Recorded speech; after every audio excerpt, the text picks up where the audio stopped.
अमरावती महानगरपालिकेच्या अग्निशामक दलात कार्यरत असलेल्या राजेश मोहन यांनी जे आहे ते वरिष्ठांच्या जाचाला कंटाळून आत्महत्या केलेली आहे। त्यानंतर आरोपींना अटक व्हावी यासाठी जवळपास कालपासून जे आहे ते नातेवाईकांचा ठिय्या अमरावतीच्या शवविच्छेदन केंद्रासमोर आपल्याला या ठिकाणी पाहायला मिळत आहेत। संपूर्ण नातेवाईक राजेश मोहन यांचे या ठिकाणी नातेवाईक आहेत।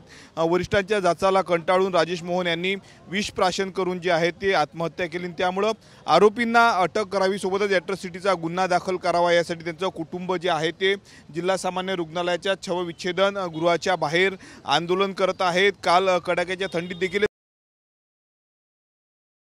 आरोपींना का अटक केली नाही असा सवाल त्यांनी विचारलेला आहे। तर या ठिकाणी जर आपण पाहिलं तर काँग्रेसचे नेते यशोमती ठाकूर देखील भेटीसाठी दाखल झालेले आहेत। आपण दृश्यांमध्ये या ठिकाणी बघू शकतो 2 दिवसांपूर्वी जे आहे ते त्यांनी आत्महत्या केलेली होती, परंतु आत्महत्येनंतरही पोलिसांनी जे आहे ते आरोपींना अटक केली नाही। फक्त महानगरपालिकेने निलंबनाची कारवाई केली। अटक पोलीस केव्हा बघू शकतो या ठिकाणी संपूर्ण राजेश मोहन यांचं कुटुंब आहेत।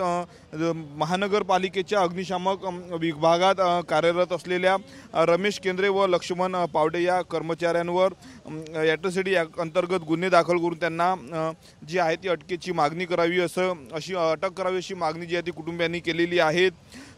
हे 2 अधिकारी वारंवार जे आहे ते राजेश मोहन यांना वारंवार मानसिक त्रास देत असल्याचा आरोप देखील करण्यात आला आहे। तसा व्हिडिओ जो आहे तो राजेश मोहन यांचा रुग्णालयातला व्हिडिओ जो आहे तो समोर आलेला आहे। आपण दृश्यांमध्ये बघू शकतो या ठिकाणी यशोमती ठाकूर आहेत, या कुटुंबासोबत संवाद साधत असल्याचं आपल्याला एकंदरीत पाहायला मिळत आहेत।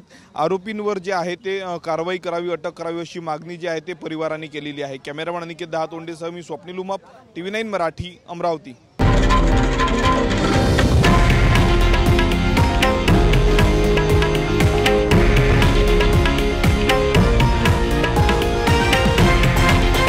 हे आहे देशातील नंबर 1 न्यूज नेटवर्क आणि आपण पाहत आहात TV9 मराठी, एकमेव।